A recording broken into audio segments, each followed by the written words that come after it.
Je m'appelle Linda, j'ai 16 ans. Moi, c'est Hélène, j'ai 18 ans. Et moi, Axel, 21 ans. C'était un lundi matin, j'étais à l'école primaire, et notre prof, comme tous les lundis matins, elle nous demandait ce qu'on avait fait le week-end. Et je lui avais dit que le dimanche, on avait fêté l'anniversaire de mon père, parce que le lundi, c'était le sien. Du coup, dimanche, on a fait son anniversaire. Et puis elle m'a demandé s'il allait mieux. Et je lui ai dit que oui, il allait mieux. C'était juste un peu bizarre, parce qu'il avait un masque à oxygène pour l'aider à respirer. Et je lui ai répondu qu'il allait bien, puis le soir même, il était mort. C'est bizarre de voir des photos, tout le monde me dit que je lui ressemble. Et puis des fois, je m'en rends compte, surtout dans le rire. C'est la même. Le fait de grandir sans papa, quand on est un garçon, c'est particulier.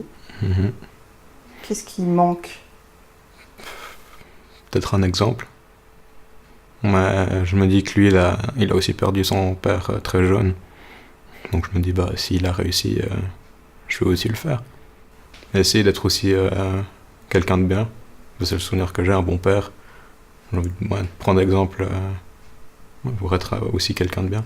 Comment est arrivé Porte-Bonheur dans votre histoire? Tu te souviens? C'est ma petite sœur qui avait un peu... Voilà, qui avait pas été bien du tout. Elle avait un peu pété les plombs, puis elle s'était retrouvée à l'hôpital. Et à l'hôpital, ils l'avaient bourrée de médicaments, tout ça. Et puis en fait, c'était pire que quand ils lui donnaient rien, en fait. Enfin, moi, je pleurais, je voulais pas y aller. Ça m'énervait parce que je trouve, ces gens, ils veulent nous aider, mais ils le font pas forcément de la même manière. Je me souviens, j'étais sur mon lit d'hôpital, je pleurais, je commençais à m'en prendre à mes chaussures. C'était des petites bottines en cuir. Je commençais à arracher le cuir parce que j'étais énervée. Puis il y avait l'infirmière à côté qui disait, mais tu sais, casser tes chaussures, ça va rien changer. Notre voisine qui connaît Porte-Bonheur, qui va au festival et tout ça, nous a dit qu'il fallait absolument appeler Dédé. Puis du moment où maman a eu le soutien de Dédé, elle est allée chercher ma sœur à l'hôpital, on l'a récupérée.